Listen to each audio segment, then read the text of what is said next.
Mais c'est la fin de l'humanité, au sens, on accepte de voir se dérouler sous nos yeux un massacre entre une superpuissance et un peuple qui est dans un ghetto sous blocus, désarmé, puisque 90% ou 99% des gens qui vivent à Gaza sont désarmés. Ils ont à peine des fourchettes et des cuillères, ils n'ont plus de toit, ils sont dans des bâches.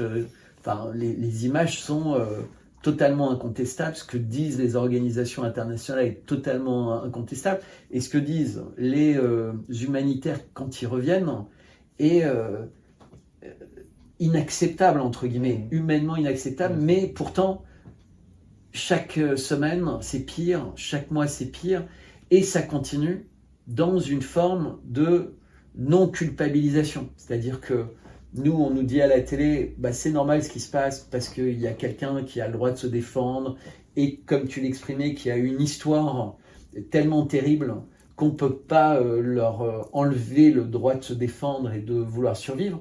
Mais en réalité, on se rend compte que c'est pas si simple que ça. C'est même beaucoup plus compliqué. Et en acceptant ça, en acceptant ce faux discours pour le Covid, ce faux discours pour Ukraine-Russie et ce faux discours, en fait, on a une dérive qui devient apocalyptique, puisqu'il n'y a plus rien d'humain. Plus de liens humains, ça s'amplifie. Plus de possibilité de croire qu'on construit une vie et qu'on va avoir une maison à léguer ou autre, puisqu'on n'aura plus rien en fait, à part si on est... Et là maintenant, c'est même notre sens de l'humanité, c'est-à-dire qu'on voit des enfants qui se font tuer tous les jours. Et donc qu'est-ce que tu dis, c'est quoi l'étape suivante ?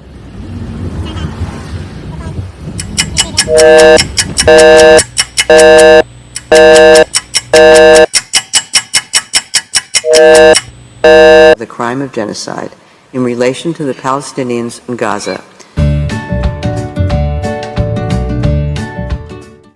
Mais il faudrait résumer le problème sans rentrer trop dans les détails. Столетиями набивать брюхо человеческой плотью, а карманы деньгами.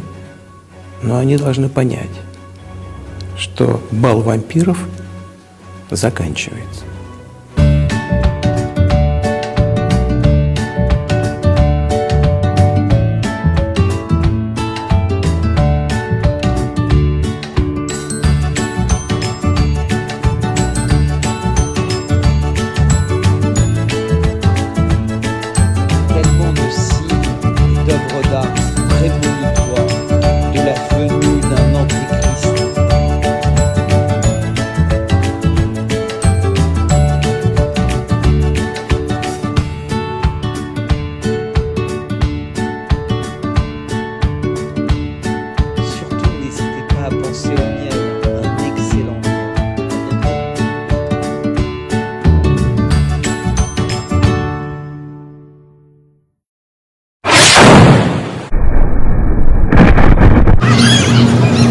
Мы с вами не имеем права позволить ни секунды слабости себе.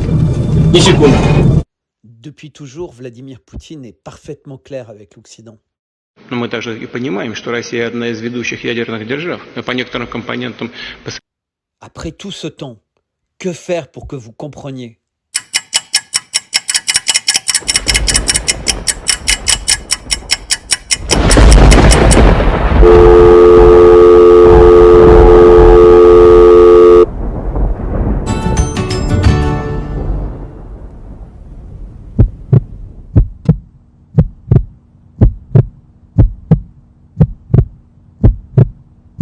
Capsule très différente aujourd'hui, puisque je vais être l'intervieweur de Milan Mehdi qui est à côté de moi. Et en fait, la raison pour laquelle j'ai décidé de changer un peu de format exceptionnellement, c'est parce qu'on se rend compte tous que le poids d'une vie ne se mesure pas de la même manière selon l'endroit où la personne est née, selon les étiquettes qui lui ont été collées au fur et à mesure de sa vie, selon ses expériences. Et Milan est quelqu'un qui a une vie très étonnante, très riche, qui a certainement beaucoup de choses à raconter et qui le fait de façon très humaine. D'abord, il est artiste, il est aussi développeur. Et on va en parler ensemble. Donc d'abord, je vais demander à Milan de se présenter brièvement. Et puis après, on va voir ce que Milan a à nous dire sur le poids d'une vie. Qu'est-ce que ça veut dire pour toi? Mais d'abord, Milan, si tu peux te présenter. Bah là, tu as un peu quand même résumé un peu voilà, ce que je suis. Bon, je suis multifacette, certes, mais principalement artiste. Artiste engagé. J'aime pas trop ce mot engagé parce que finalement, l'art ne doit-il pas l'être? J'ai écrit un livre qui s'appelle Mammouth, un art sociétal. Le leitmotiv du livre, c'est justement dessiner le mammouth comme un message pour les générations futures. Donc, je pense que l'art, en fait, c'est dessiner ce qu'on voit dans cette idée de la personne qui revenait de la steppe et qui a voulu nous transmettre sa vision de l'époque. Après, sans m'étaler trop, on se rend compte que l'art, finalement, oui, c'est regarder et retranscrire des émotions à travers ce qu'on vit. Donc je pense que cette discussion en fait entre nous, vu que ça fait un certain temps qu'on se connaît, on a travaillé ensemble, tu sais qu'elle peut être intéressante dans le sens où oui, ma vision elle est engagée, mais comme je dis, j'aime pas trop ce mot-là parce que ça me paraît en fait naturel d'être un espèce d'appareil photo de son époque. Et on a cette chance, nous les artistes, de pouvoir arrêter le temps comme un instant T. Et je trouve ça louable de jouer franc jeu finalement. Et dans une époque où on est en pleine tempête, on se rend compte que cette tempête, en fait, elle n'est pas vraiment représentée sur le marché de l'art et finalement un peu partout. On veut nous faire croire des choses. Ce lac sans vagues, existe-t-il vraiment? Bon, bah, la réponse, tu l'as, c'est non. Et finalement, en fait, il y a beaucoup de mensonges dans notre époque. Et comme je te disais, bah, j'attends un petit peu de toi bah, qu'on échange et qu'on fasse partager aux gens nos discussions qu'on a peut-être moins comme à l'instant T public, mais dans un cadre plus dans le partage, quoi. Donc, mais particulièrement, en fait, raconte-nous ton histoire. Donc, où est-ce que tu es né? Dans quelle famille? Dans quelles circonstances? Quelles sont les racines, finalement, de ta vie? Qu'est-ce qui fait qu'aujourd'hui, tu as une légitimité, mais tout le monde a une légitimité pour s'exprimer sur le monde contemporain, mais en quoi ta vie, c'est un peu un roman, en fait. Si tu pouvais nous raconter les 4-5 étapes marquantes de ta vie qui font que tu veux t'exprimer sur cette question aujourd'hui, sur le poids d'une vie. Ouais, voilà. Donc, finalement, ce que je me rends compte, c'est que quand on choisit son chemin de vie et qu'on comprend, ça devient comme un ruisseau. On est obligé de se laisser guider et les choses viennent naturellement. Par contre, les gens qui sont pas forcément sur leur chemin de vie, ils arrivent à rencontrer énormément de problèmes en fait quand on écoute son moi intérieur. Et finalement, moi, j'étais parti dans l'informatique. J'ai fait un gros burn-out il y a une dizaine d'années. Je rentre pas forcément dans les détails, mais j'étais vraiment au plus bas. Avant ça, bon, je continuais un petit peu sur ça, donc du coup, je m'étais écarté un petit peu de mon chemin de vie, je pense, qui m'a vite rattrapé. Et du coup, finalement, je suis artiste et c'est mon vrai chemin de vie, m'exprimer un peu sur ce qu'on est. Et depuis que j'ai choisi de revenir sur mon chemin de vie, finalement, tout s'éclaire et tout coule de source. Donc moi, mon père, il est bosniaque, serbe de Bosnie, il vient des Balkans, de l'ex-Yougoslavie, donc j'ai commencé ma vie à 11 ans avec mon père qui tenait la porte dans ses mains et se faire chasser en pleine nuit de notre maison. Donc comme j'ai dit, à 30 ans, j'ai été malade, donc j'ai eu la chance avec toi de voyager, mais aussi à Shanghai après, de par mon métier. Enfin, je me suis toujours donné les moyens, on va dire, de mes envies. Et du coup, la personne que je suis aujourd'hui à 42 ans, c'est un peu la somme de toutes ces épreuves. Et ma vision, du coup, dans l'art, parce que c'est quand même important de le notifier, je suis quand même artiste et si tu m'invites, c'est un peu pour ça. tu me disais de décrire un peu mon art, je te disais qu'il était engagé, et finalement je me rends compte que s'il est engagé, c'est à cause de tout ça. En fait, on est la somme de ce qu'on rencontre dans la vie, et il n'y a pas meilleur miroir que les gens qui nous entourent. Tu traînes avec 5 alcooliques, tu seras le 6e, tu traînes avec 6 informaticiens, tu seras le 6e, tu traînes avec... Le 7e. Ouais, du coup, ouais, je me suis un peu emmêlé les pinceaux, mais tu vois où je veux en venir. Finalement, on a un peu le miroir des gens qui nous entourent. Oui, comme je parle dans mon livre Mammouth, j'ai beaucoup de passages autour de l'art, mais aussi autour de la vie, donc on pourrait en faire des dizaines de vidéos, tu le sais. Ouais, voilà, c'est l'idée, en fait, on côtoie des gens et on se voit en eux, quoi. Et donc, indéniablement, quand on insulte les gens de cons, est-ce qu'on n'est pas un peu con aussi, de ne pas avoir un retour Aujourd'hui, on dit beaucoup, et c'est quelque chose qui est très prégnant dans les médias, on dit que finalement, un peuple qui a souffert, des gens qui ont souffert, et là je fais allusion très clairement par exemple à ce qui se passe à Gaza ou en Cisjordanie, mais peut-être dans d'autres régions du monde, mais en particulier à celle-là. Mais toi, en tant que Serbe, tu as vécu les bombardements, tu as vécu le fait d'être renvoyé de chez toi, etc. Et souvent les gens disent, mais quand quelqu'un a vécu ça, en fait, ça devient une graine de terroriste. Est-ce que tout ça te paraît évidemment...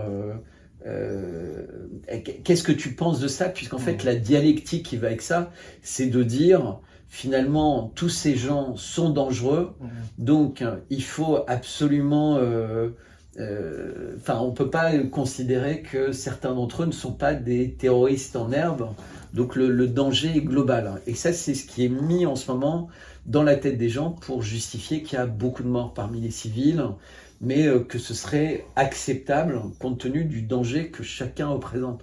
Toi, en tant que Serbe, est-ce que tu as eu envie de te venger ou est-ce que tu as surtout eu envie de vivre? Enfin, comment, en tant que... Déjà, je pense que pour faire vraiment une réponse assez bref, l'injustice est bel et bien présente. Si je parle de Gaza, le premier mot qui vient, c'est injustice. Comme ça, ça clarifie vraiment les choses par rapport à ce que je pense. C'est injuste. Après, c'est toujours la même chose en fait. Par exemple, je sais pas, je vais faire un parallèle avec la vie, tout simplement, la vie personnelle de gens. Je suis une femme et j'ai vu mon père tromper ma mère quand j'étais jeune à Tire-Larigot, parce qu'il y a des familles malheureusement où ça se passe, où c'est un peu en gros on a cette idée où l'argent passe en premier et le bonheur en second. Donc on est souvent mariés des fois, en gros ce qui se passe dehors c'est une chose, mais ce qui se passe à la maison c'en est une autre. Il faut toujours être le beau petit couple sur la photo. Alors, est-ce que moi, en tant qu'enfant qui ai vécu ça en voyant ma mère se faire tromper, en fait, il y a 2 cas de figure. C'est soit je suis la victime et je me laisse victimiser, ou soit je casse le schéma, des schémas ancestraux, par exemple, parce qu'il y a des gens, il y a des coutumes comme ça, un petit peu, où l'argent passe en premier et finalement, le bonheur passe en second. Voilà, tu es avec un homme riche, tais-toi, sois heureuse de ça. Et du coup, en fait, il y a toujours plusieurs façons de réagir, je pense, par rapport à ça. Donc moi, en fait, mais ça me reste personnel, je n'ai aucun... si j'avais vraiment de la luminosité par rapport à quelque chose, c'est en fait le dénominateur commun de tout ce qui se passe. Et ça, il faut vraiment que les gens en aient conscience. Je regarde un petit peu la caméra quand je dis ça, au lieu de te regarder. C'est bête, mais en fait, est-ce qu'on a le droit de pardonner aux Américains car ils nous ont sauvés potentiellement d'un monde qu'on ne voulait pas avec Hitler? Donc cette chose en fait qui s'est passée quand ils sont venus nous aider. Enfin, juste, je te coupe, hein, mais il y avait les Russes aussi de l'autre côté qui ont fait une grande part du boulot. Ouais, mais dans l'idée en fait, les Russes ne sont peut-être pas autant présents sur le globe dans la suite des conflits. Et donc en fait, ce que je voulais dire aux gens, c'est est-ce qu'on a le droit de tout accepter de quelqu'un qui nous a aidés. Il y a eu quand même le napalm en Corée, l'Indochine, etc. Et donc, est-ce qu'on a le droit, parce qu'ils ont changé la face du monde à une époque, de tout accepter? Je ne pense pas. Donc en fait, le dénominateur commun, moi je veux vraiment parler d'un œil non français, donc des Balkans. Allez dans les Balkans, vous allez voir comment on considère les Américains. Oui, il y a une forme de racisme vis-à-vis de ce qu'ils ont fait quand ils ont bombardé Belgrade pendant 3 mois. Ils se mêlent un peu de tout. C'est un peu les justiciers, les super-héros et Superman du monde. Et bizarrement, ça plaît pas à tout le monde. Et moi, je le conçois tout à fait, parce que finalement, en fait, c'est injuste d'aller se mêler un petit peu. On peut, en fait, le dénominateur commun de tout ce qui se passe, quand on regarde le film de Michael Moore, non, c'est Fahrenheit 9/11, voilà, c'est une vérité qui est consultable, mais du coup, est-ce qu'elle est légitime? Est-ce que c'est pas le premier complotiste? Il y a cette idée Baba Cool. Après, il y avait les utopistes, maintenant c'est les complotistes. Donc en fait, dès qu'on pense pas comme les autres, on est catégorisé et montré du doigt. Mais n'oubliez pas que c'est pas parce que 1000 personnes vous disent qu'ils ont raison et que vous avez tort que vous avez forcément tort. Donc voilà, il faut vraiment que les gens, en fait, il y a une élévation, je pense, des gens. Mais plus, parce que tu parlais... c'était ma question, elle était plus précise. C'est-à-dire que... il y a eu cette volonté de diviser quelque part entre chrétiens, musulmans, etc. Alors qu'en Yougoslavie, c'était un grand pays et toutes ces ethnies et toutes ces religions cohabitaient parfaitement ensemble. C'était pas forcément toujours simple, mais ça fonctionnait. Voilà, c'était indéniable. Et du coup, en fait, on peut en fier du drapeau et fier. On peut en revenir à Tito, du coup, qui peut être comparé à d'autres dirigeants tels que Saddam Hussein, Kadhafi. Et du coup, en fait, qu'est-ce qui reste du communisme aujourd'hui? En fait, c'est comme si Carrefour Market décidait aujourd'hui, vu qu'il est leader, de racheter toutes les sociétés et du coup, on avait le droit que d'acheter chez Carrefour. C'est ce qui se passe dans le monde aujourd'hui. On nous propose le capitalisme comme la clé et le grand gagnant. Et du coup, en fait, à part à Cuba ou en Corée du Nord, il n'y a plus forcément de communisme. Et est-ce que si on devait tous acheter nos courses chez Carrefour, le leader, est-ce que ça serait pas du coup une concurrence qui n'existerait plus et qui serait déloyale? On a voulu éradiquer le communisme et la Yougoslavie, qui était un pays magnifique. Et Dieu seul sait que les gens qui ont voyagé là-bas le savent. Pour les gens qui ont 60, 80 ans et qui ont connu la belle Yougoslavie à l'époque de Tito, Tito était un dictateur, mais finalement les mots ne sont que des mots. Et je veux juste donner une précision. Moi, je n'ai pas d'aminosité envers personne, mais ça me regarde. C'était ça la question. Voilà, ça me regarde. Est-ce qu'en toi, il y a une animosité ou en toi, il y a plus un côté... Non, mais c'est un mal-être vis-à-vis du monde, mais il est beaucoup plus global que ça. J'en ai rien à faire je sais pas, d'un Américain basique qui est là-bas et qui croit dans son truc, tu vois. Ils ont été élevés dans l'American Dream, tout ça, c'est encore différent de l'Europe. Mais on peut pas jeter la pierre aux gens qui ont été formatés. Parce que mine de rien, en fait, le problème, il vient des gens qui... C'est vraiment toi, en fait, là, ce que je voudrais entendre, et moi je le sais, c'est que toi, tu n'as pas été... Il n'y a pas de haine, et tous les gens que tu connais qui sont serbes, s'ils ont de la haine, ça n'a rien à voir avec ces bombardements, même si c'est triste et ça a changé les choses. Mais parce qu'en fait, tu l'as bien expliqué avec le schéma de répétition, mais il n'y a jamais eu... On n'est pas dans un schéma de répétition, puisque c'est un seul épisode unique où un pays est détruit, ensuite il est démembré, et là on a exactement la même chose qui est en train de se passer dans d'autres régions du monde. Mais en réalité, est-ce que toi, humainement, tout ça, ça t'a grandi, mais surtout, comment tu vois l'avenir de cette région, ton avenir vis-à-vis justement des Américains? C'est quoi le message que tu veux faire passer 30 ans après, en fait? Le message, ça serait plutôt un message par rapport aux gens qui sont en train de s'élever et comprendre beaucoup de choses. je veux dire aux gens, vous n'êtes pas tout seul à penser comme ça. Il y a plein de gens qui comprennent finalement qu'on se joue de nous et c'est l'amour qui vaincra. Parce que l'ombre perd toujours contre la lumière, finalement. J'ai juste envie de dire aux gens qu'il y a beaucoup de gens qui pensent, et on le voit à plein de choses, notre vidéo en fait partie, c'est pour ça que je voulais la faire avec toi. Et du coup, en fait, j'ai juste envie que les gens comprennent qu'ils ne sont pas seuls à comprendre qu'on se fait avoir. Quand je parlais des schémas répétitifs d'un jeune enfant, d'une jeune femme qui a vu, je ne sais pas si les gens ont bien compris, mais c'est cette idée, en fait, on n'est pas obligé de reproduire les schémas pour être victime, mais on peut aussi s'en détacher et comprendre qu'on peut casser des espèces de schémas répétitifs. Mais comment est-ce qu'on pourrait éviter, par exemple, quand on a ton expérience, quand on a le vécu, par exemple, de plein de pays, éviter que ce qui se passe alors à Gaza, mais ce qui se passe aussi en ce moment au Soudan, ce qui est en train de se passer en aller-retour constant dans la plupart des pays d'Afrique, mais ce qui se passe aussi dans des pays qui ont l'air plus démocratiques, comme le Brésil, où les élections sont contestées, les États-Unis, où les élections sont contestées, mais plus contestables. Enfin, comment on explique, comme tu dis, qu'on se fasse avoir, mais que les gens aient tous dans leur vécu, que ce soit en observant leurs parents, en observant leur épicier, en observant leur patron, à toutes les échelles de nos vies et de notre histoire, on voit l'impact du mensonge, l'impact de la tricherie, de la trahison, de la violence, et on le répète tout le temps. Donc toi qui as vécu tout ça, qui est artiste, les gens me posent à moi souvent la question, mais c'est quoi la solution? Comment on sort de cet engrenage mais qui s'accélère en ce moment partout dans le monde et qui finalement prive les gens de l'essentiel, la liberté, puisqu'il y a la censure, il y a la guerre, il y a les amputations. Comment on sort de ça? Je t'ai répondu, mais je sais que c'est dur à entendre, c'est que la lumière gagne sur l'ombre. Oui, mais... Ouais, non, mais c'est ça l'idée en fait, c'est l'amour qui nous sauve. D'accord.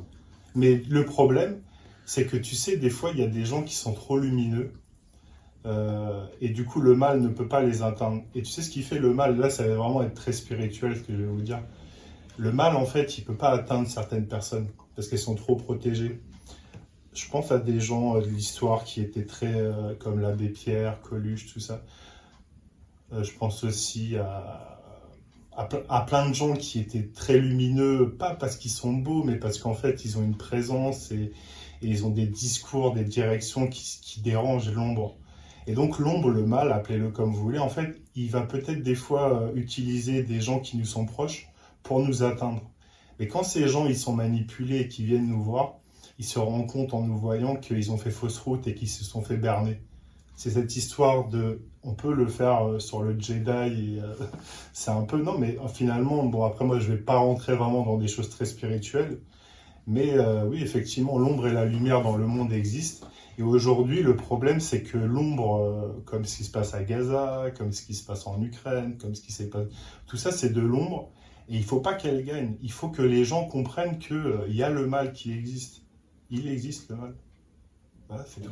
Le mal existe, mais c'est notre amour qui le fera, Et comment toi, tu luttes par rapport à ça? Parce que donc nous, on se connaît bien, ça fait une dizaine d'années qu'on se croise très régulièrement et qu'on peut se chamailler, etc. Ah, on s'engueule, mais on s'engueule toujours entre amis. C'est pour ça que c'est important de se dire les choses. Voilà. Mais justement, bon, comment au quotidien, parce que tu l'as explicité, mais sans rentrer dans les détails, tu es allé très très loin dans l'ombre. Et tu as conscience de ça, enfin, tu as été entouré par ta famille, enfin, surtout tes parents qui sont proches, mais tu vis au quotidien toutes ces tentations du monde de l'ombre. Et qu'est-ce que tu aurais à dire là-dessus? Parce que en fait, c'est à toutes les échelles. Hein. Donc, C'est la bouffe, les cigarettes, l'alcool, les gens qui sont en balade et la fuite, les animaux qui nous donnent quelque chose mais qu'on peut quasiment plus avoir. Parce que maintenant, ils nous expliquent que les chats ou les chiens, finalement, c'est pas bien pour le climat. Enfin, vas-y, raconte un peu je sais ça. pas, j'allais dire que j'ai bu pendant des années et que j'ai décidé de changer de vie, mais il y a eu la drogue, il y a eu plein de choses. Enfin, je suis quelqu'un de très excessif. Mais j'ai pas trop envie de parler de ça parce que ça reste personnel. Mais ce qu'il faut retenir de tout ça, c'est qu'il est jamais trop tard pour vraiment comprendre qui on est. Ce qu'il faut savoir, aujourd'hui, le mal, il passe aussi par beaucoup de déchéances. On parle des 7 péchés capitaux et tout. Je vais pas me mettre moine, mais il faut vraiment que les gens comprennent que des fois, quand on est trop excessif, tout ça, on abaisse un peu son niveau énergétique. Et du coup, on n'est pas vraiment dans des énergies comme l'amour. L'amour, c'est le top du top des énergies. Quand on est dans la jalousie, quand on est envieux, tout ça, on vibre très bas. Et ça, c'est des choses que les gens vont comprendre au fur et à mesure. Parce que les gens sont en train de s'élever. Et quand je disais tout simplement, et ça vient d'une de mes amies qui me disait mon chemin de vie, c'est de faire comprendre que l'amour nous sauvera. En fait, je fais que reprendre ce qu'elle me dit. Au début, il y a 2-3 ans, elle me disait ça. Elle m'a répondu l'amour. Et en fait, je trouvais ça très vague, mais en fait, aujourd'hui, je comprends ce que ça veut dire. C'est l'amour qui nous sauvera, l'amour des gens qui nous entourent. Et du coup, en fait, ce qui sauvera Gaza, je pense, c'est une prise de conscience collective et surtout, peut-être aussi, un espèce de... Les lignes vont bouger par rapport à ce qui se passe là-bas. Pourquoi ? J'ai envie de parler des Juifs, mais j'ai toujours un peu de mal parce que du coup, en fait, ça confronte les gens et je n'ai pas envie de confronter les gens. Mais en fait, les Juifs, c'est un peu cette idée.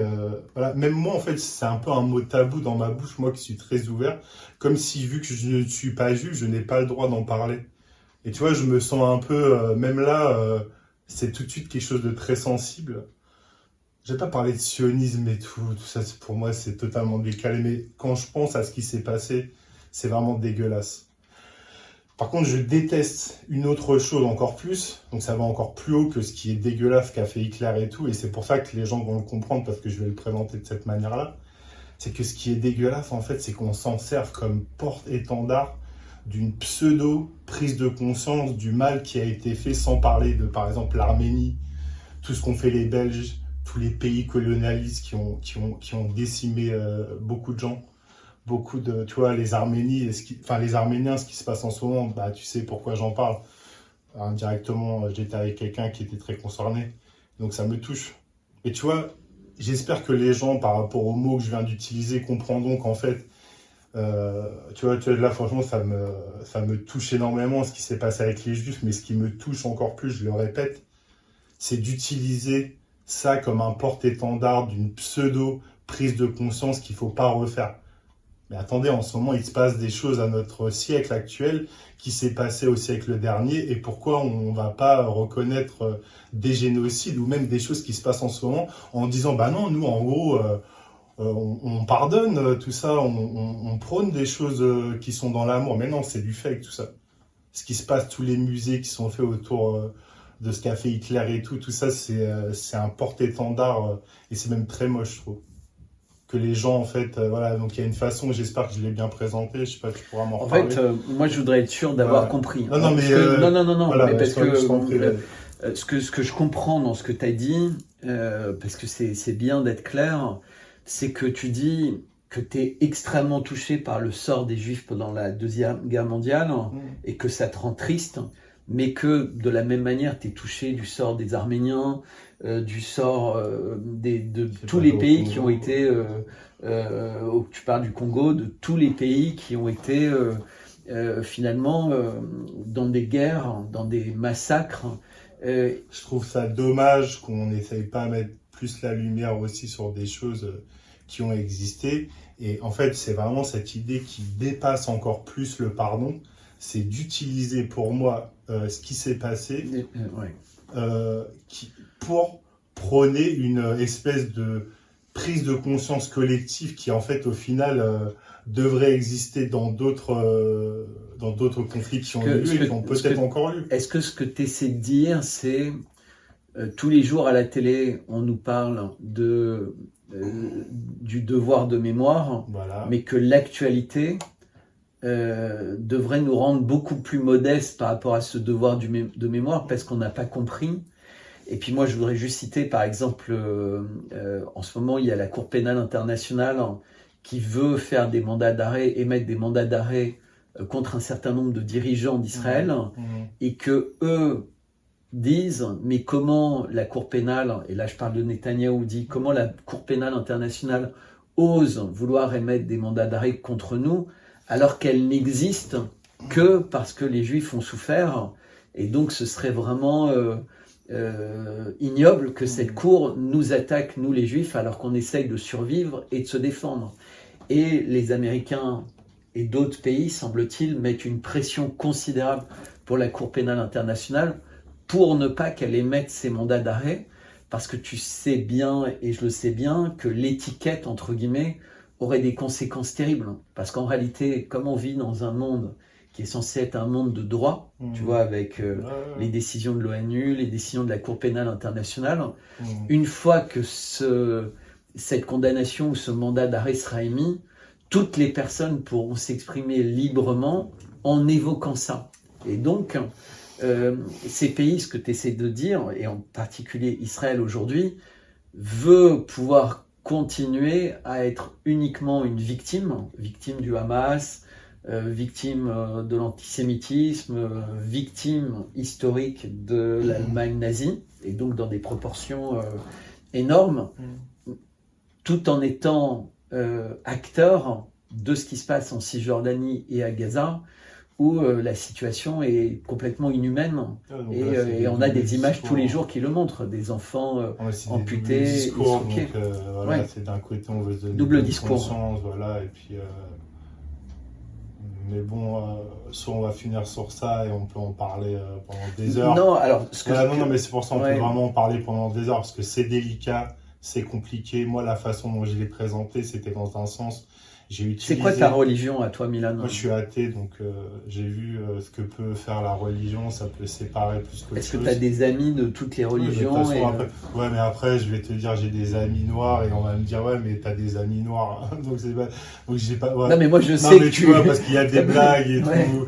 Oui, mais pourquoi tu précises qu'il est noir? Enfin, tu vois, donc j'ai des amis qui sont mes frères et sœurs, j'en ai d'ailleurs de moins en moins. Mais je veux pas qu'il y ait de confusion, en fait. T'es pas quelqu'un qui est... Voilà, non, mais les gens me connaissent pas et tout. Voilà, parce que moi, je te connais et je sais que les gens, tu les juges pas aux étiquettes.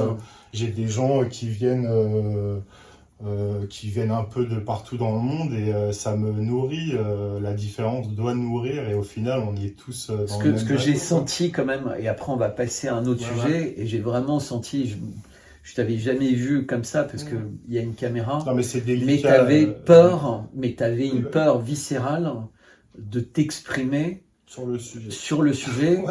Et ce qui est incroyable parce que t'es quelqu'un qui n'a en principe. J'ai pas peur. T'as pas peur. Et c'est la première fois que j'ai ressenti qu'un sujet te faisait peur. C'est délicat parce qu'il faut bien s'exprimer, il faut pas que les gens le comprennent mal.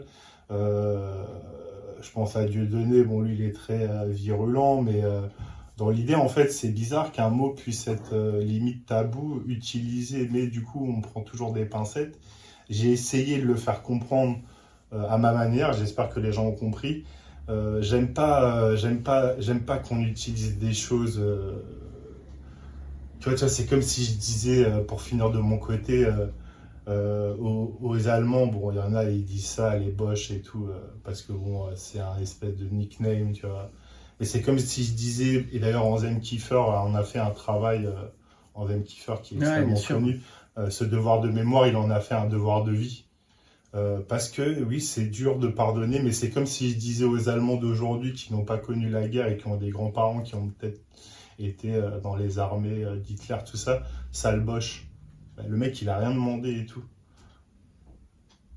Tu vois Bien sûr, ce que je bien veux dire. sûr. Ben, là, il y a Donc en quelques fait, jours, il faut pas mélanger les juste choses.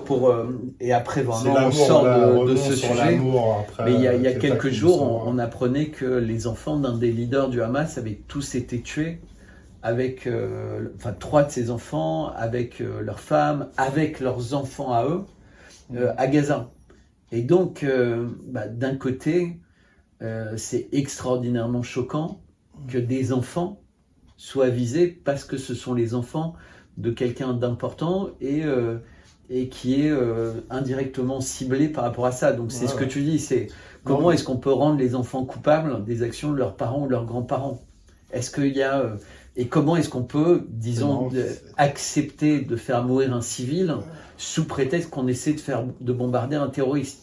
C'est quel est le moment où on considère que il n'y a plus de limite à ce qu'on fait par rapport à un objectif qu'on a. Il y a plein de trucs là qui me viennent parce qu'il y a un truc que je voulais parler. Bon, déjà, tu as commencé la vidéo en parlant le poids d'une vie. En fait, quand il s'est passé, je sais plus, il y a quelques années, l'attentat à Nice, et qu'il y avait tout ce qui se passe en Syrie et tout, Alep, je me disais, en fait, je me suis posé la question, mais c'est vraiment dans une idée de philosophie par rapport à mon travail, tout ça. Quel est le poids d'une vie? Est-ce qu'un Niçois coûte plus cher, mais apparemment c'est le cas, qu'un Syrien? Parce qu'en fait, on en a parlé, hein, c'est grave, c'est grave. Oui, c'est très grave, parce que c'est pas l'amour qui gagne, d'accord? Mais je me suis posé cette question-là, cette question que tu as soulevée au début, le poids d'une vie. Est-ce qu'on a sur le globe tous, par rapport à ceux qui nous dirigent, le même poids? Donc la réponse est non. Voilà.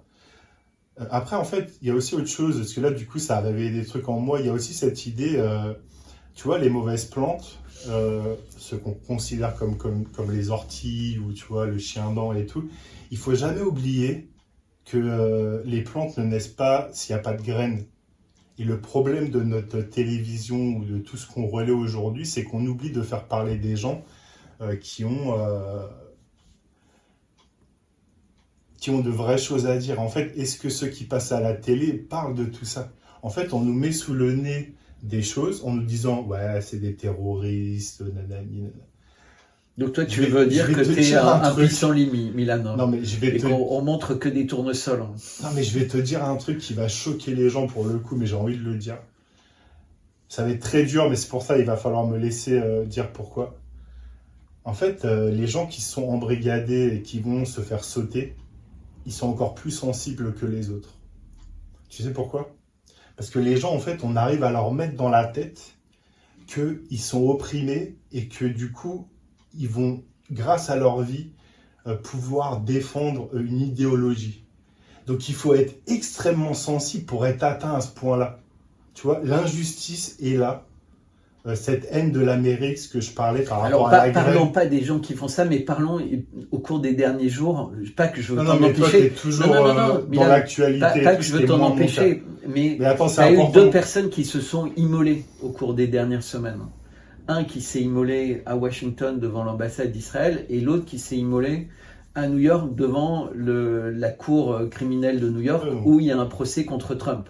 Donc, parce que à la limite, les terroristes, c'est encore autre chose. Parfois, comme tu dis, ils sont embrigadés et c'est plus compliqué. Mais là, c'est des gens qui ont décidé d'eux-mêmes de donner leur vie en se faisant brûler pour faire passer un message. Et dans les 2 cas, finalement, le message est passé, mais il est vite oublié parce que ça passe pas dans les grands médias. Alors que quand il y a un terroriste, bizarrement, ça passe dans les grands médias. Donc, quelqu'un qui sacrifie sa vie pour faire passer un message sur l'état du monde ou quelque chose, ça n'intéresse pas les médias. Si ils critiquent le monde de ces médias, mais si ça se passe en Russie ou ça se passe en Chine, là d'un seul coup ça va intéresser les médias. C'est-à-dire que si quelqu'un, Pussy Riot se fait brûler là on va dire c'est incroyable. Et pareil pour le terrorisme. Donc tu as eu un attentat terroriste à Moscou. C'est à peine si les médias en ont parlé, et ils en ont parlé pour dire que c'était Daesh, et on se rend compte que la piste de Daesh, elle n'est pas véritablement sérieuse. Mais si tu as, comme tu dis, un attentat à Nice ou un attentat à Charlie Hebdo, le monde entier s'arrête, et pendant des mois, on ne parle que de Charlie Hebdo, etc. etc. Donc je comprends, c'est ce que tu veux dire, mais c'est tellement délicat, tu vois, le terrorisme, et c'est tellement étiqueté d'une certaine manière. Non, mais en fait, on pourrait parler de plein de choses. Donc, vraiment Un terroriste, c'est quelque chose d'à part. Hein. Tu vois, les Chinois, les Chinois, hier, le représentant chinois à la Cour pénale internationale a dit que les actes du 7 octobre ne pouvaient pas être considérés comme des actes de terrorisme. Donc, tu vois, ils devaient être considérés comme des actes de résistance. Et c'est important parce qu'en fait, la Cour pénale internationale, elle va devoir dire cette étiquette. Et donc, c'est un mot, tu vois, quand les gens luttent contre le pouvoir russe, les Occidentaux disent c'est des résistants, c'est des gens géniaux. Quand ils luttent contre l'oppression d'Israël, c'est des terroristes. Mais nous, le grand public, parce qu'on est du grand public, même si on s'intéresse à ça, on est obligé d'attendre que le droit international décide quel est le mot qui va. Et on se rend compte qu'il est manifestement contraint à prendre souvent des orientations à sens unique. N'empêche qu'on est obligé de faire ça, on est obligé de l'accepter, parce que sinon on peut être criminalisé ou pénalisé dans pratiquement tous les pays. Donc comment il faut qu'on évite ce piège. Du coup, non mais toi je sais que tu as envie de parler de choses très actuelles et c'est important pour ton public de revenir sur des choses comme ça. Tu sais que moi je regarde moins la télé et tout ce que j'apprends de toi actuellement, en fait c'est des choses duquel je suis énormément détaché. Ma vision en fait elle se base plus sur une globalité et sur essayer de comprendre la façon de procéder des gens. Quand je te parlais de mauvaises graines, les gens nous montrent la mauvaise plante, mais ne nous disent pas que c'est eux qui l'ont plantée. Toi, moi, je suis plus dans une idée de regarder les choses globalement et d'essayer de comprendre. Là, en fait, tu cites ce qui s'est passé dans l'actualité, et c'est très bien. Mais finalement, en fait, le problème, c'est qu'on nous dit, regardez les terroristes et tout, ouais, c'est pas bien, c'est pas bien. C'est vraiment pas bien. Par contre, ce qui est encore plus mauvais, c'est de ne pas nous dire que d'où ça vient tout ça. Non mais on est d'accord, moi c'est ce que je fais tous les jours. Moi, je reste toujours, je suis pas quelqu'un qui non, mais m'intéresse à moi l'information. j'adore ta passion de la vie et ta connaissance extrême de tout ce qui se passe et tout. Mais moi c'est vrai que je suis très détaché des détails et en fait je regarde comment on pourrait résoudre le problème et je te dis voilà, je reviens sur ça, c'est vraiment l'amour qui nous sauve. Quand les gens ont compris ça, alors on a une histoire d'amour en France qu'on nous présente dans les médias depuis 2012 à peu près, entre Emmanuel Macron et Brigitte Macron. Donc pour être le dernier sujet de notre entretien, c'est censé être une histoire d'amour. Et ça nous a été présenté comme ça depuis la tendre enfance, entre guillemets, d'Emmanuel Macron et de sa prof de théâtre. Toi, justement, ton regard d'artiste par rapport à ça, ton regard d'homme, ton regard d'amoureux de la vie et d'amoureux des femmes, etc. Et qu'est-ce que tu as à dire? Parce que c'est véritablement un sujet qui est, à mon avis, plus important que beaucoup aimeraient le faire croire. Mais du coup... il y a beaucoup, une espèce de caricature ou de choses qui se disent autour d'eux. Finalement, moi, je m'en moque du moment qu'ils sont heureux. Mais comme d'habitude, tu sais très bien que quand dans une certaine caricature, en fait, il y a souvent beaucoup de vérité. Et sans m'étaler plus sur le sujet, je leur souhaite d'être heureux, finalement, tout simplement. Ça ne m'intéresse pas le reste, ce qu'on dit, tout ça. Mais oui, effectivement... il y a toujours une once de vérité dans la caricature et tout ce qui peut se dire. Mais tu penses que c'est pas important? Tu penses qu'on peut... Qu'ils soient heureux, mais bon, là, ça me fait penser à mon œuvre, d'ailleurs, que tu te rappelles, I Want to be a President for a Night, l'œuvre sur DSK et le Sofitel, où il y avait ces 3 bustes tricolores avec le nez de cochon qui tire la langue. Il ne faut pas mélanger les choses, on ne devrait pas mélanger le privé et le problème des personnages qui s'exposent beaucoup. Souvent, en fait, on veut les attaquer sur le privé pour mélanger les choses. Et pourquoi je parle de DSK, en fait, c'est un peu un de ses vices de sa vie privée. Ce qui s'est passé finalement, est-ce qu'il n'y a pas eu... Est-ce que le mec ne devait pas devenir président et en fait, on a voulu le faire tomber. Mais voilà, c'est c'est compliqué parfois de mélanger. En fait, on mélange le professionnel et le privé. La sphère privée devrait rester, comme on le dit, privée, Mais personnelle. quand tu as un personnage public, Voilà, donc c'est problématique. Est-ce que il y a des gens qui arrivent plus ou moins bien? mais c'est pas vraiment ma question. On a Ouais. quelqu'un qui est arrivé au pouvoir en étant relativement inconnu et Ah on ouais. se rend compte qu'il l'est complètement. C'est-à-dire Ah que ouais. même étant président, il y a Ouais, non. pour lui, comme pour son binôme, énormément d'inconnus. C'est-à-dire aucune présentation de photos de Brigitte Macron avant ses 30 ans. Tout est très vague. Pas de photos à la maternité, pas de photos à la sortie d'école, alors qu'elle est professeure. Donc c'est quelqu'un qui est censé être organisé, tu vois, garder les documents, préparer les choses, d'être très intéressé. Et on se rend compte que pour Emmanuel Macron, ça y ressemble aussi un peu. Donc, quand il y a autant de choses qui sont cachées, qui sont mystérieuses, pour toi, c'est normal, en fait. Quelqu'un qui a le bouton nucléaire, ça doit rester dans le domaine secret et les Français n'ont pas le droit de s'interroger sur ces questions. Donc, tu trouves que... C'est dur comme question. Non, mais c'est super On important. regarde. Puisque, non, mais Non, je puisqu'en dis fait, Non, mais ouais, je veux dire. c'est... on choisit quelqu'un qui a, on s'en rend compte, une maîtrise de nos vies et de notre avenir Ah, ça. qui devient incommensurable. Bah, c'est sûr que c'est pas ses enfants qui iront en Ukraine finalement, ceux qu'il a envie d'envoyer, vu qu'il a pas d'enfants, du coup, ce sera pas ses enfants. C'est pas drôle en fait au final ce que je dis, même si je rigole. Donc en fait, c'est un gars qui a été élu sur aucun programme. Des fois, il y avait des gens qui passaient en meeting, ils disaient ouais, pourquoi vous êtes venus voter pour Emmanuel Macron? Et ils savaient même pas sortir l'une de ses déclarations. En fait, ils votaient pour lui parce qu'ils ont cru en lui. Et je trouve que c'est peut-être ça le plus triste. On a été gouverné par les vieux dinosaures, ça, des gens un peu d'une autre époque. D'ailleurs, je pense à Mélenchon qui me fait toujours rire parce que le mec, il était avec la gauche caviar et quand il avait 20, 25 ans, 30 ans, il était avec peut-être l'un des plus gros salopards. Excuse-moi de dire ça, mais vraiment Mitterrand, gauche caviar et tout. Donc, on a un Mélenchon qui a quand même côtoyé cette gauche-là, donc ça me fait rire un peu jaune, comme mes Crocs. Jaune. Et du coup, pourquoi je disais ça? Je disais ça parce qu'en fait, les gens ont tellement été déçus des vieux cons qu'en fait, on a cru au jeune espoir. Voilà, c'est un jeune, il est différent et tout. Mais le mec avait aucun plan de... Enfin, si, il avait un énorme plan de com, mais aucune profondeur. Et du coup, moi, je me rappelle de vidéos où il y avait des gens qui disaient « Ouais, pourquoi vous êtes venus au meeting de... » Ils ne savaient pas quoi répondre. C'est hallucinant. En fait, Souvent, le il mec partait a même été- avant la fin du meeting. Ouais, mais le mec a été élu sur des photos de magazines, en fait. Et sur l'image d'un jeune qui va sauver la France. Et qui aime les femmes plus âgées. Ouais. Ah, mais sur Ouais, cette ouais. question, tu as un avis d'ailleurs?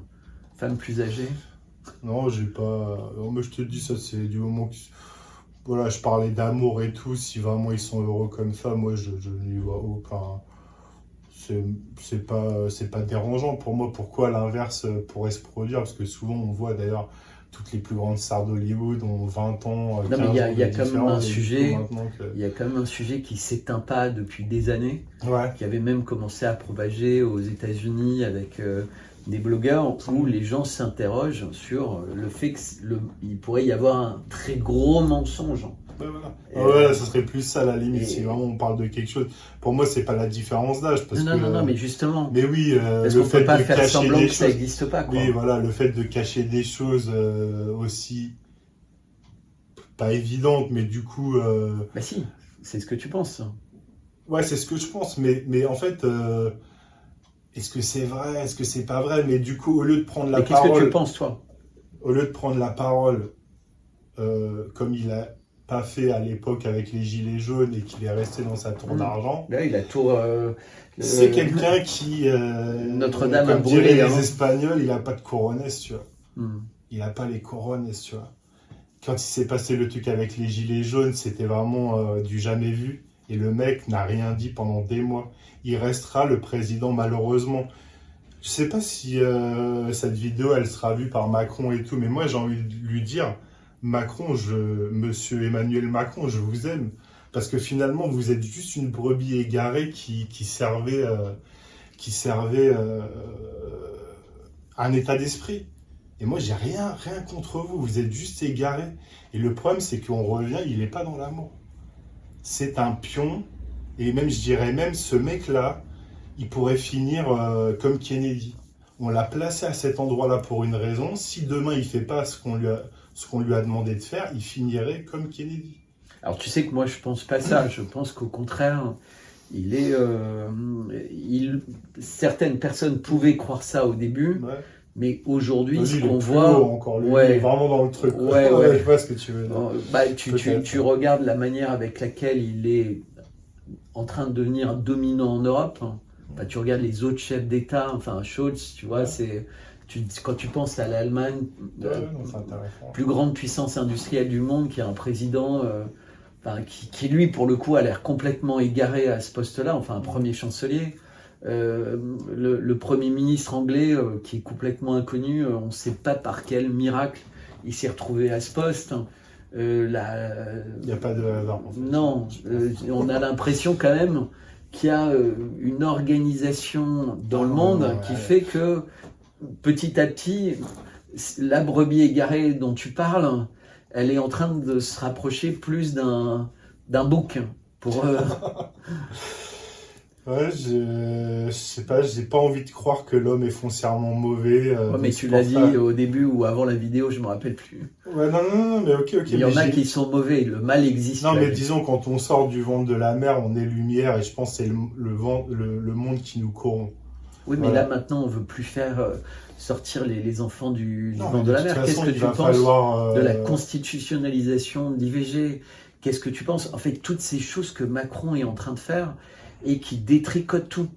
Les retraites, l'IVG, les gilets jaunes, la censure, etc., etc. Enfin, on vit quand même dans une société, à la limite, 1984, c'est un roman pour adolescentes, quoi, quand on voit ce qui est en train de devenir notre société sans en avoir l'air. Hein. Et c'est ça qui est étonnant, c'est-à-dire que tout ça se met en place dans l'indifférence générale. Hein. L'essence est à 2 € et personne ne proteste. Hein. Et elle va sans doute monter avec ce qui se passe entre l'Iran, Israël, la Russie. Enfin, faut que les gens se réveillent, je pense. Je sais pas quoi te répondre. Et l'amour va être suffisant, tu penses, à ce moment-là? Parce que, tu vois, il y a des manifestations tous les jours. Il y a quelqu'un qui a été tué au couteau, machin. Et les gens sont dans la rue, en silence, à montrer. J'ai pas envie mais en même temps, ils ne donnent pas d'amour, en fait. J'ai pas envie de passer pour un baba cool en parlant d'amour, tout ça. Je essaye de résumer une idée qui va nous sauver, mais du coup, en fait, les gens peuvent pas le comprendre, encore comme moi, quand on m'a dit il y a 3 ans, quand on m'a dit c'est l'amour, mon chemin de vie. J'ai pas compris, j'ai mis du temps à comprendre. Donc les gens vont mettre du temps à comprendre, mais en fait, je schématise, je résume ce qui va nous sauver. Donc ça va passer par plein d'interférences, de sous-sujets, de sujets, tout ça. Par exemple, Macron, s'il était plus dans l'empathie, tout ça, qui se rapproche donc de l'amour, il fonctionnerait pas comme ça. Le problème, et là on va partir un peu sur des sujets très philosophiques qui sont par exemple T'as 3 minutes. La représentation du symbole du yin et du yang. Le mal peut pas exister sans le bien, la lumière sans l'obscurité, la beauté sans voilà, c'est encore délicat, tout ça. Et du coup, en fait, on est là dans une espèce de dualité. Qu'est-ce qu'on fait là, en fait? Qu'est-ce qu'on fait là? Est-ce que c'est pas tout ça, c'est pas très compliqué? On pourrait en parler des heures, mais je pense que oui, quand je parlais d'amour, c'est pas dans une idée de baba cool, peace and love et tout. C'est juste pour résumer que les gens, quand ils vibreront plus haut, quand ils ouvriront leur conscience à des choses qui ne sont pas négatives, comme la jalousie, l'envie, tout ça, et peut-être aussi comprendre que il va falloir un jour peut-être restabiliser le monde. Est-ce qu'on n'est pas, nous, moi, ici, vivant en Europe, dans les pays hyper industrialisés, des enfants gâtés finalement? Je pensais à quelque chose la dernière fois, ça sera intéressant que je le dise. Je pensais aux enfants qui sont mineurs et qui font des bêtises en France, ça qu'on envoie dans des maisons de correction. Et ben moi, en fait, je les enverrais pas dans des maisons de correction, je les enverrais, tu sais où, dans des organismes, dans des pays où c'est très pauvre, dormir sur des brancards, nourrir des petits enfants pauvres, se doucher avec une bassine, tout ça, pendant 6 mois, au lieu de les envoyer dans des maisons de correction, dans des chambres où ils ont peut-être une console, du shit, tout ça, tu vois. Mais, et quand tu reviendrais en France et que tu commanderais ton Uber Eats devant ton Netflix, tu te rappellerais de tout ça. La question donc, que je te pose, et après on finira la vidéo sur ça, est-ce qu'on a vraiment envie de trouver des solutions à certains problèmes? Parce que là, ce que je viens de dire, je pense que tu peux pas le nier, ça serait une super solution, non?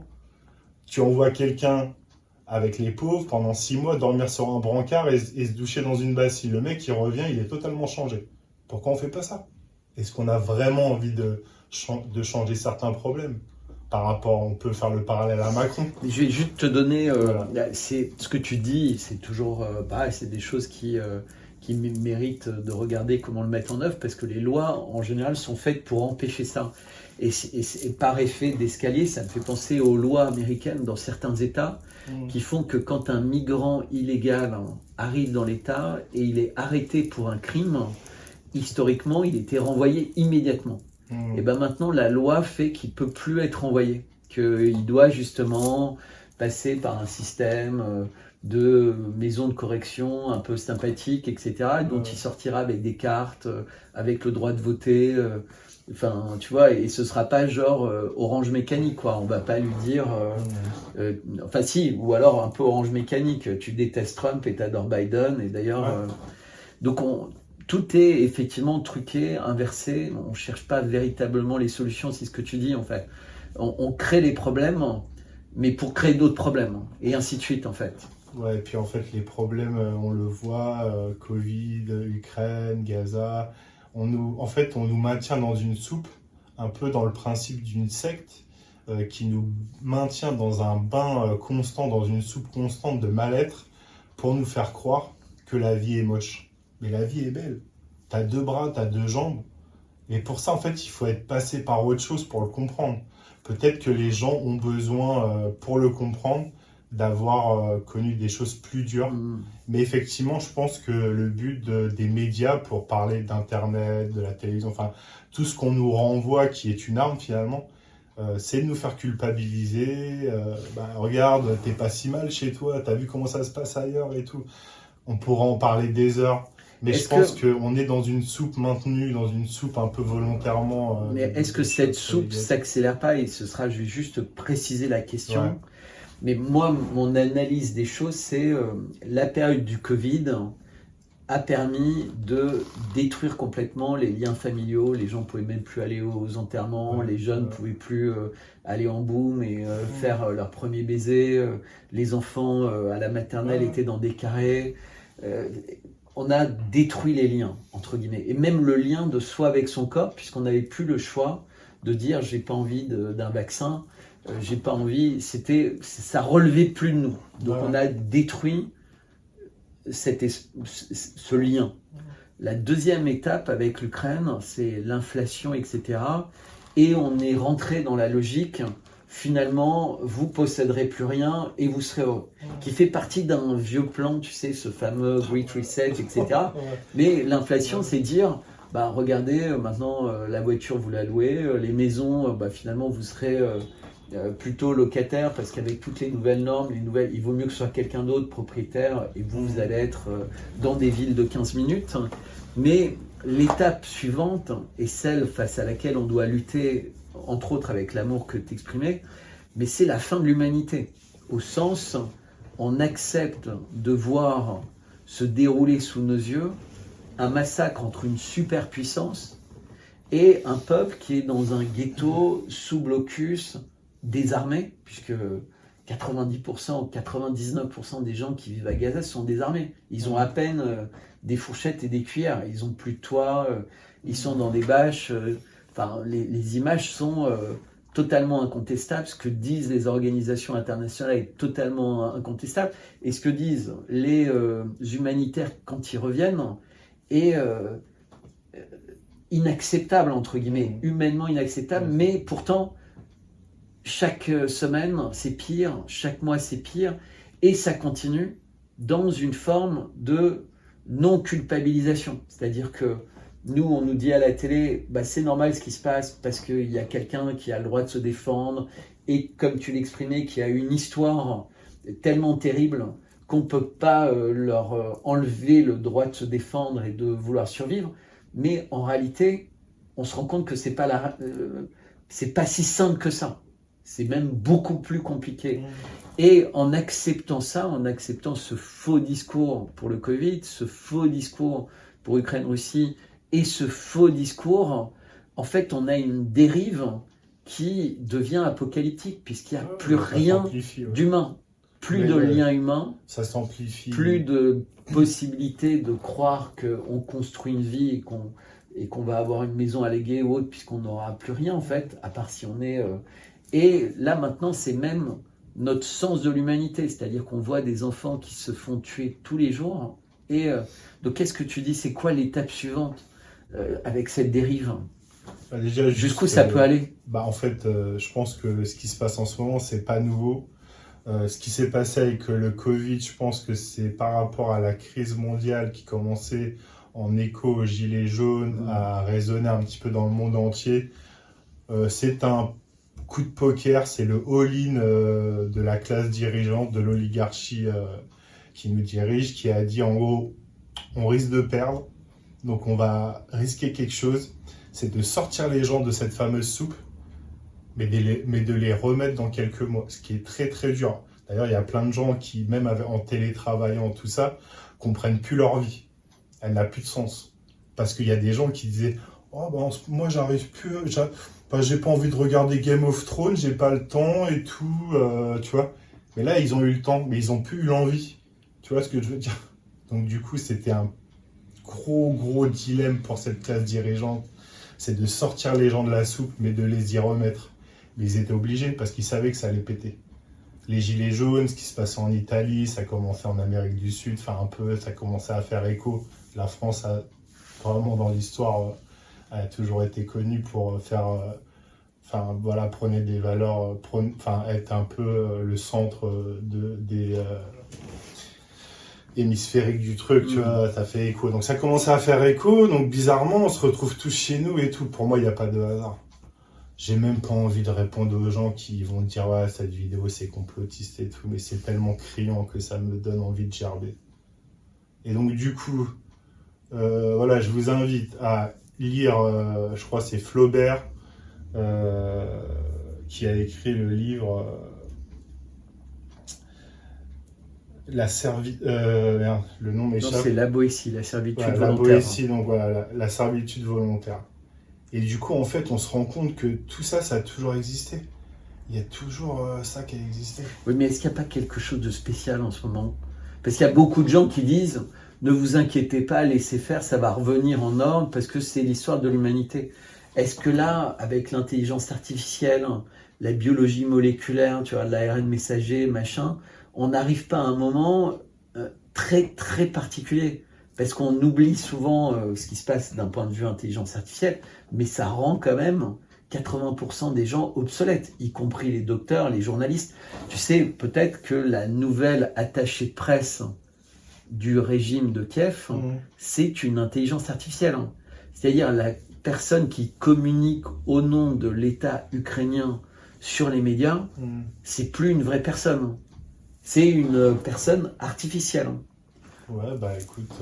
Donc il n'y a pas d'état d'âme qui communique, qui a été choisi. Il y a plein, ça me fait penser au son film... Son physique, son regard, Wall-E, tout est parfait, ouais. Mais ça me fait penser au film Wall-E où les gens deviennent complètement handicapés parce qu'il y a eu plein de robots qui sont venus un petit peu faire le travail à notre place. Le futur, hélas, ça s'annonce pas hyper rose. Par contre, c'est à nous de comprendre certaines choses et de pas écouter ceux qui veulent faire régner un peu l'ombre sur la vie des gens. Et finalement, est-ce qu'on ne doit pas se libérer de plein de choses? c'est pas grave l'intelligence artificielle, tout ça. En fait, c'est comme l'idée, le nucléaire, ça peut faire une bombe, mais ça peut aussi éclairer une ville. C'est plutôt dans l'idée comment on va utiliser les choses. Il faut rester positif, il faut quitter cette vidéo sur un message plein d'amour. Voilà, je reviens au... c'est un mot, en fait, c'est plein de positivité, finalement. Et il faut quitter les gens sur... moi, ça sera ma dernière phrase, c'est... croyez en l'avenir et croyez en vous. Et en fait, je pense que ce que je parlais par rapport à la bombe nucléaire et l'éclairage d'une ville, ça dépend comment on utilise les choses. Donc on aura notre mot à dire.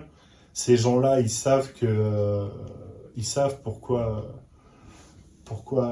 on en est là. Tout est un peu dans un plan qu'on se passerait de génération en génération dans une classe dirigeante. Je ne veux pas vraiment rentrer dans les détails, parce que du coup, je serais considéré comme complotiste, mais moi, ce mot-là, finalement, ce n'est que des mots. Et c'est intéressant, j'invite les gens, quand tu parlais de terroristes, à s'intéresser à la langue des oiseaux, ou je ne sais plus, le langage des oiseaux. Dans terroriste, il y a le mot terreur, mais finalement, tu vois, est-ce que le terroriste existe, tu vois? Est-ce que la terreur existe, tu vois? Le langage des oiseaux. Est-ce que la terreur existe? Est-ce que c'est pas tout ça, n'est pas que manipulation? Ce que je te disais tout à l'heure, quand il y a des gens, pour moi, embrigadés dans des causes comme ça, il y a une sensibilité qui est du coup utilisée à mauvais escient, mais qui est indéniable. Il est indéniable que des gens qui peuvent donner leur vie pour une cause sont encore plus sensibles que les autres. Et c'est pour ça qu'il faut le comprendre comme ça. Quand on sort les mots d'une phrase, on se dirait « Ah, Milan, il a dit ça ». Mais non, finalement, ces gens-là sont plus sensibles que la moyenne. Alors, ils sont plus sensibles que le mec qui va tous les matins sur la ligne 1 à la Défense. Juste pour... et vraiment, ça avait été dernier mot, je vais te demander... des gens pour des causes...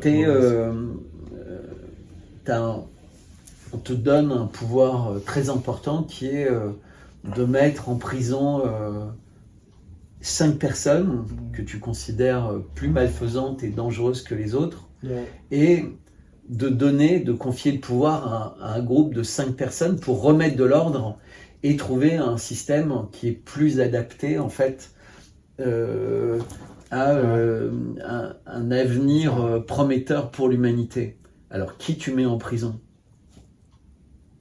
Je peux te répondre autrement parce que là je vois pas, mais je comprends ta question. Hein. C'est juste, je peux pas répondre parce que déjà je suis pas aussi calé que toi pour désigner des gens et appuyer mes dires pour dire voilà, lui mérite. Non mais en fait le message c'est est-ce que tu penses que le mal il est intrinsèquement en nous ou il y a un certain nombre de personnes en ce moment qui sont beaucoup plus actives et importantes pour permettre au mal de s'étendre et d'espérer régner complètement.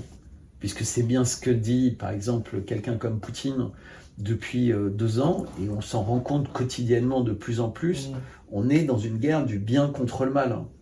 Et tu parlais d'yin-yang, donc on est tous un peu bien, un peu mal, mais on sait bien... c'est comme dans une équipe de foot, c'est comme il y a toujours des leaders entre guillemets dans les mouvements gilets jaunes, même s'ils veulent pas de leaders, il y a des leaders. Est-ce que tu ressens qu'il y a des leaders dans le camp du mal, ou tu dis non en fait il y en a pas et ça servira à rien d'en désigner parce qu'aussi vite il y en aurait d'autres qui réémergeraient, qui feraient aussi bien voire pire le job? Alors déjà, par rapport à ce qu'on voit, du coup, désigner quelqu'un, ça serait désigner ce qu'on voit. Moi, je pense qu'en fait, c'est plutôt ce qu'on ne voit pas, qu'on n'a même pas connaissance ni de leur nom, ni de leur identité visuelle, qui sont peut-être derrière les gens que je voudrais désigner. Donc finalement, en fait, ce qui nous dérange chez Poutine, et ce qui nous dérange indirectement, c'est que ça dérange ceux qu'on ne connaît pas. C'est que Poutine est une marionnette comme Macron, mais Poutine, il a coupé ses fils. Et il commence à dénoncer un petit peu tout ce qui se passe. Alors après, je ne rentre pas dans les détails de son côté homophobe et tout, c'est encore autre chose. Moi, tu crois qu'il est... Moi, je suis au Monténégro, il y a plein de gens qui ont fui la Russie, des artistes, des gens... C'est pas grave, au final, il est ce qu'il est. Mais oui, je pense qu'il est homophobe, mais c'est pas grave. Ça, c'est pas en fait le fond du problème, c'est qu'en fait, ça emmerde ces gens qu'on ne connaît pas, parce que du coup, il a coupé les cordes qui le faisaient actionner un petit peu sa bouche et ses mains. Et donc, tout ce qui le fait se mouvoir actuellement, il le fait par ses propres moyens. Enfin, c'est-à-dire, il dit ce qu'il pense et il fait ce qu'il dit. Donc, ça emmerde ceux qu'on ne connaît pas. Donc, pour pouvoir dénoncer des gens, il faudrait que je les connaisse. Donc, dénoncer des gens, ça serait dénoncer des pantins. Donc toi, tu penses qu'il y a des personnes cachées dans l'ombre, en fait, qui tirent les ficelles. Ok, oui. Bah, bien sûr, c'est sûr. Bertrand, tu le sais toi-même, là, c'est une question... Non, moi je... Non, toi, t'es pas d'accord avec ça. Alors, Bah, moi, je pense que... Moi, je pense que tout est toujours visible, en fait, mais qu'on refuse de voir. Ouais. Mais Bah, que c'est devant nous, en fait. Non, mais je pense qu'il y a des grandes familles qui dirigent. Et il y a ces gens qui sont devant nous, qui aiment bien qu'on croit qu'il y en a d'autres qui sont encore plus malfaisants, ce qui leur permet de faire leur job en n'étant pas trop attaqués, parce que les gens pensent qu'ils sont des pantins et qu'il y aurait d'autres personnes derrière qui sont très importantes. J'ai pas la réponse à cette question. Mon sentiment par rapport à ma vie, ma carrière, c'est que les choses sont toujours visibles, qu'il y a effectivement des gens qui intriguent, qui influencent, etc. Des CIA, Mossad, etc. Mais à la tête des États, on a une bonne idée de ceux qui dirigent. Mais de toute façon, on va s'arrêter. On refera. Là, on a dépassé l'heure. Mais écoute, merci Milan. Tu veux juste un mot pour conclure? Je sais pas, je voulais parler de l'abbé Pierre ou Coluche par rapport aux Français. Je me dis que ces gens-là, bon, l'abbé Pierre était quelqu'un d'exceptionnel par rapport aux gens qui sont bons ou mauvais, comme tu disais. Moi, je suis content que Coluche, il n'ait pas été président. Parce qu'en fait, on garde une image de lui positive. Ça aurait été peut-être quelqu'un de très mauvais, il aurait peut-être mal agi, car, voilà, on va finir de mon côté sur ça. Le pouvoir corrompt les plus belles âmes, Shakespeare. Et finalement, ce mec-là, qui disait à tout le monde, je peux pas en vouloir du mec qui me tape sur l'épaule dans la rue, même si c'est le 100e, parce que pour lui, c'est le premier, qui me dit, ouais, salut mon pote. Voilà, donc ce mec-là, je suis content. Non, oui et non, j'aurais aimé qu'il soit là aujourd'hui, comme Gainsbourg et d'autres, qui ont fait vraiment des choses très choquantes. Mais finalement, est-ce que des fois, il faut pas choquer pour être entendu? Et voilà, j'ai envie de dire, c'est dommage qu'ils soient pas là, parce que j'aurais aimé entendre ce qu'ils auraient dit à ma place, comment ils auraient utilisé nos nouveaux médias qui n'existaient pas à l'époque, quelle aurait été la chaîne de Coluche, il aurait parlé sûrement de plein de choses.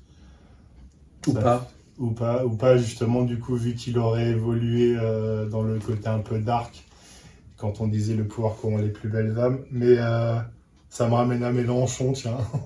Mélenchon qui est encore là aujourd'hui, qui nous propose un espèce de truc, alors qu'il était là, il a toujours été là finalement, mais qui retourne un peu sa veste et tout. Tiens d'ailleurs, alors vraiment pour conclure, voilà, il va y avoir des élections bientôt et... Tu penses que c'est utile de voter? C'est marrant, je regardais pour qui C'est marrant, je regardais ma carte d'électeur encore hier dans mon portefeuille, je me disais, je sais pas. Je sais pas du tout. Pourtant, moi, j'ai voté, ouais, je veux le dire, pour Mélenchon, mais un peu par dépit. J'aimais beaucoup Besancenot quand j'avais 16-20 ans. C'est dommage, lui aussi, il a pas su... croire en ses idéaux, en ce qu'il représentait, tout ça, je pense qu'il était à même de nous faire changer beaucoup de choses. Si tu me regardes, un jour, si tu tombes sur cette vidéo, tiens, monsieur Besancenot, c'est dommage, tu vois, tu m'as vraiment déçu. Voilà, comme quoi on peut être déçu même en croyant fortement que les choses pourraient bouger. Ce mec-là, je le voyais vraiment comme quelqu'un d'exceptionnel. Et tu vois, finalement, il est un peu comme tout le monde. Et évidemment, parce que ça, il faut être clair. Bon, moi, beaucoup de personnes considèrent que j'ai des positions plutôt à droite. Toi, tu sais que c'est pas le cas. Moi, c'est les humains qui m'intéressent. Mais est-ce que tu veux dire juste un mot sur les partis dites de droite patriote, Zemmour, etc. Ouais. Parce que là, tu tapes un peu sur Mélenchon. Non, mais je parlais de... C'est criant, quoi. Mais dis juste un mot sur eux, parce que sinon c'est assez injuste, quoi. Non, je dirais, qui t'a... tu m'as invité. En fait, toi, tu es quelqu'un qui a un savoir énorme et tu engranges de jour en jour. Par contre, moi, je n'ai pas ce savoir-là. Par contre, j'ai un œil plutôt global et plutôt, si on pourrait parler un peu philosophique. Regardons Macron. Macron a tout compris. Il a créé un parti du centre. Parce qu'il sait très bien qu'il faut utiliser une économie de droite, mais aussi un peuple de gauche. Donc le mec, qu'est-ce qu'il a fait? Il s'est dit, ah, moi je vais créer le centre. Bah, il y avait déjà d'autres qui l'ont fait D'autres avant, ont mais essayé. Hein. du coup, il s'est positionné et pour le coup, beaucoup ont essayé, mais lui, il a réussi. En fait, il a surtout eu une Et- justice qui a réussi à faire disparaître les candidats qui le gênaient. Du coup, sans parler de Marine Le Pen, de machin, de trucs, tout ça, il faut en fait, la droite et la gauche, ça veut rien dire par rapport à d'autres pays, par rapport à l'Angleterre et l'Espagne. Nous, on est hyper social, en fait. Tu vois, la Dame de Fer en Angleterre, tu vois, tout ça, c'est... en fait, nous, on est hyper social. Et quand les gens comprendront qu'on est tous dans le même bateau et que finalement, en fait, ce qu'a réussi à faire Macron en se positionnant là où est la meilleure place dans une optique gouvernementale qui va de la droite à la gauche, le mec il s'est dit moi je prends pas de risque. En fait, il faut de tout pour faire un monde. Tiens, c'est sympa comme phrase. Il faut de tout pour faire un monde et je vais me positionner là où je peux être parmi tout le monde. Et c'est pour ça qu'il a voulu ouvrir un peu à des gens qui ne sont pas forcément de souche, enfin d'écoles comme l'ENA, tout ça. Il a un peu ouvert le truc, tu vois. C'est une idée, pour finir en une phrase, comme s'il avait voulu... le mot il m'échappe, mais tu sais quand tu veux vulgariser les choses. Et du coup, en fait, il a voulu vulgariser la politique en voulant nous faire croire indirectement que c'était possible, qu'il allait créer le changement. Et alors, t'en Et penses tout quoi? ça, c'est pour moi, malheureusement, non, quoi. Que non, c'est pas pire que non.